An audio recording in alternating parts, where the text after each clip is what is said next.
اعوذ باللہ من الشیطان الرجیم بسم اللہ الرحمن الرحیم۔ پیارے بچوں السلام علیکم۔ میں آپ کا 4th کلاس اردو ٹیچر حبیب اللہ ڈار UPS سجرو سے۔ پیارے بچوں آج ہمیں درخت کی پکار کا تیسرا پیرا پڑھنا ہے، تو آپ بھی اس کی طرف دھیان دیجیے۔ میں پڑھوں گا، آپ بھی دھیان دیجیے۔ آج ہمیں پڑھنا ہے حامد تو میں کیا کر سکتا ہوں۔ حامد درخت سے کہتا ہے میں کیا کر سکتا ہوں۔ درخت لوگوں کو بتائے کہ درخت بے دردی سے نہ کاٹے۔ آپ کو لوگوں کو بتانا ہے کہ درخت کو بے دردی سے مت کاٹو۔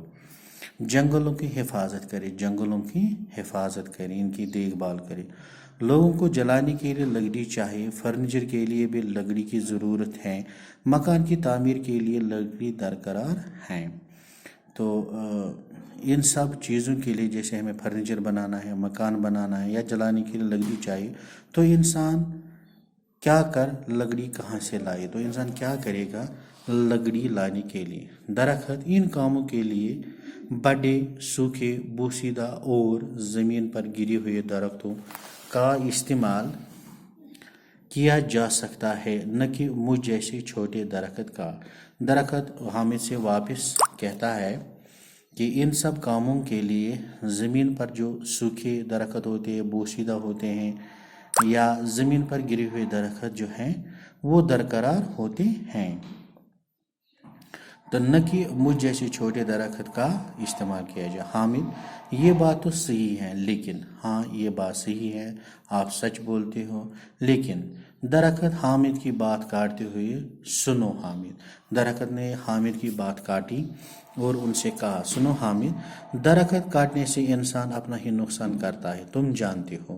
درخت کاٹنے سے انسان اپنا ہی نقصان کرتا ہے، تم جانتے ہو کہ جہاں درخت زیادہ ہو وہاں اچھی خاصی بارش ہوتی ہے، ہوا صاف رہتی ہے اور درخت ماحول کو آلودگی سے بچاتے ہیں۔ اب دیکھو بارش نہیں ہوگی تو کھیتوں میں فصل نہیں اگیں گے تو انسان کو کھانے کے لیے کچھ نہیں ملے گا۔